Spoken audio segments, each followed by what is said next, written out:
many people dream big dreams, but they never take any action. If you don't believe in yourself, you've already lost the battle. Not believing in yourself is a losing battle because either you won't try at all or you will convince yourself that you can't do it. And when you convince yourself that you can't do it, your results are going to confirm what you believe. So we are afraid to fail. Why? I told you, man. Shouldn't even try it, dude. Just chill out, relax. Why are you so crazy? Why are you so obsessed? So all that stuff drives the quitting mind, I call it.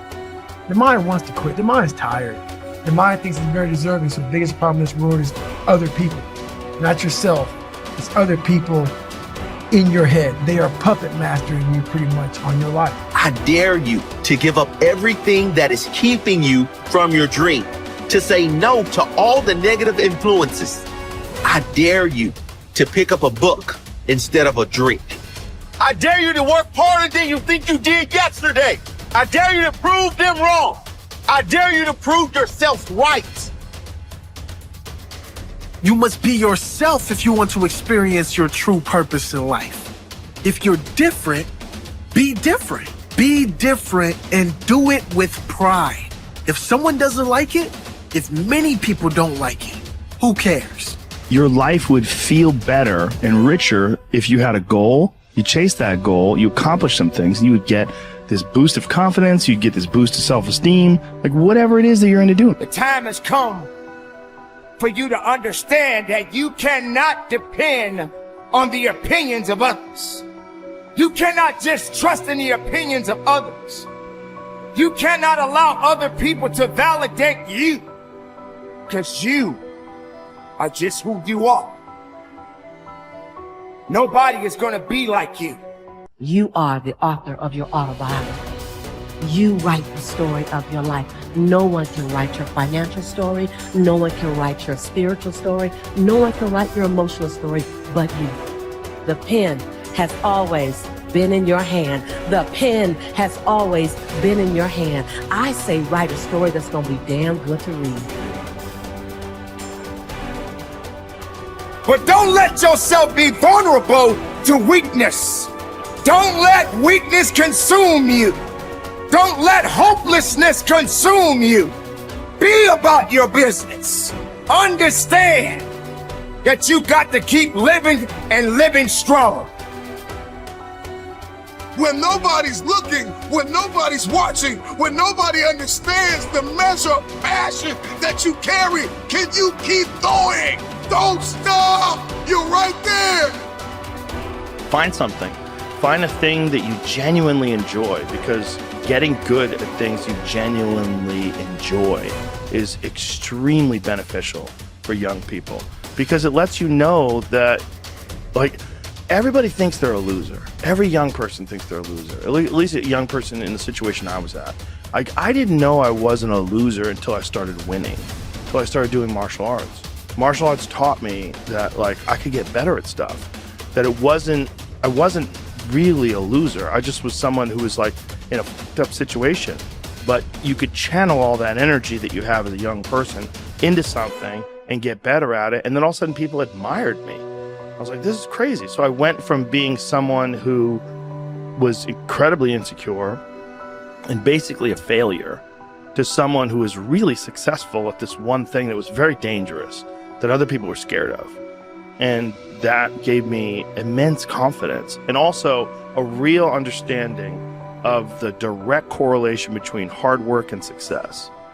And kind of understanding that you're not a loser. Right.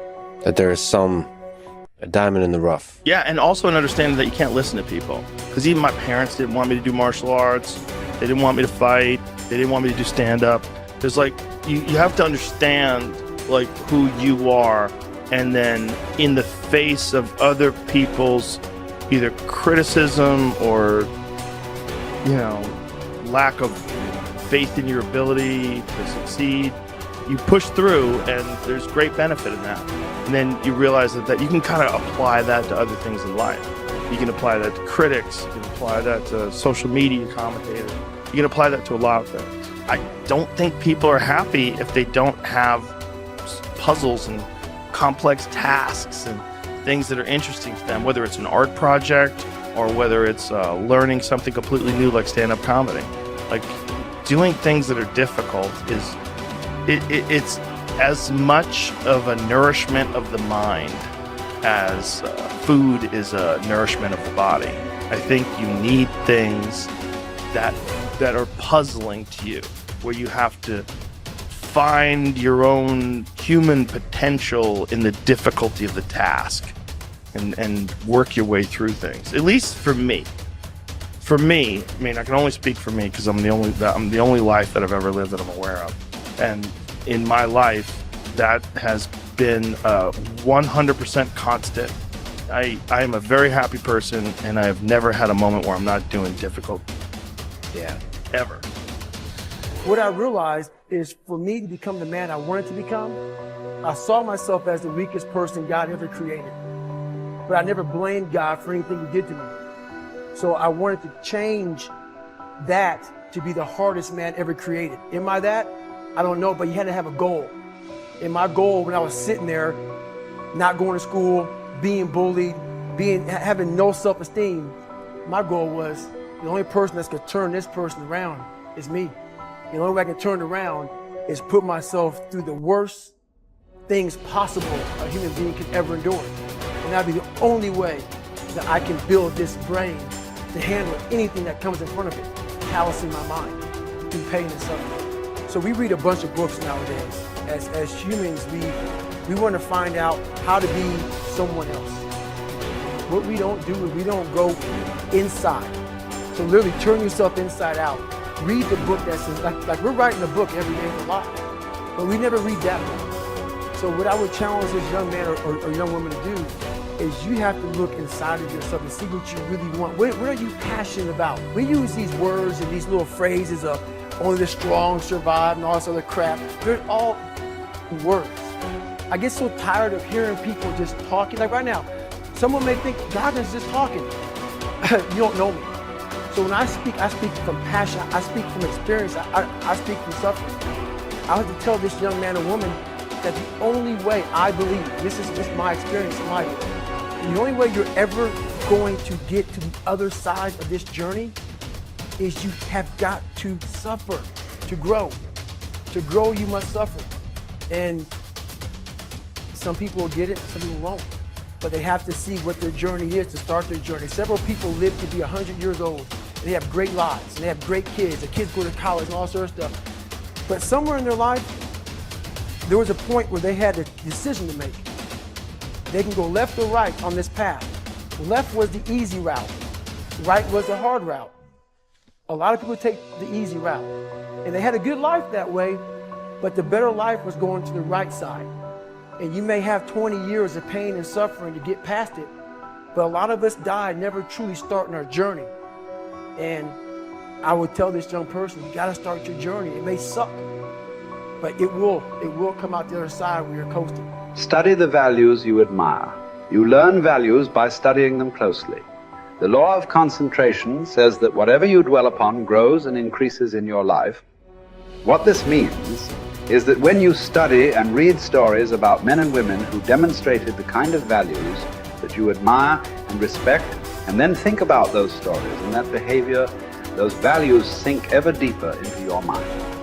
Once these values are programmed into your subconscious, they create a propensity within you to behave consistently with those values when the situation requires them. For example, in military training, soldiers are continually told stories of courage, obedience, discipline, and the importance of supporting their fellow soldiers. The more they hear these stories, discuss them, and think about them, the more likely they are to behave consistently with these values when they're under the pressure of actual combat. The core virtue of character is truth. Whenever you tell the truth,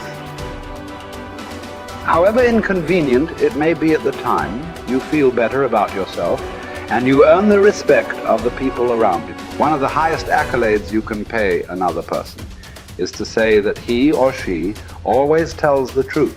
Emulate the people you most admire. Much of your character is determined by the people you most admire. both living and dead. Who are they? Looking over your life and history, make a list of the people whom you most admire, and next to their names, write out the virtues or values that they most represent to you. If you could spend an afternoon with anyone, living or dead, what one person would you choose? Why would you choose that person? What would you talk about during your afternoon together? What questions would you ask, or what would you want to learn? Consider this as well. Why would that person want to spend an afternoon with you? What are the virtues and values that you have developed that make you a valuable and interesting person? What makes you special? Practice the values you respect. You develop values by practicing them whenever they are called for. As the Roman Stoic philosopher Epictetus said, circumstances do not make the man. They merely reveal him to himself. When a problem occurs, people tend to react automatically based on the highest values that they have developed up to that moment. We develop values by repetition, by behaving consistently with a particular value over and over again until it becomes a habit and locks in so that we come to practice it automatically. Men and women with highly developed characters behave in a manner consistent with their highest values, and they do so without thought or hesitation. There is no question in their minds about whether or not they are doing the right thing.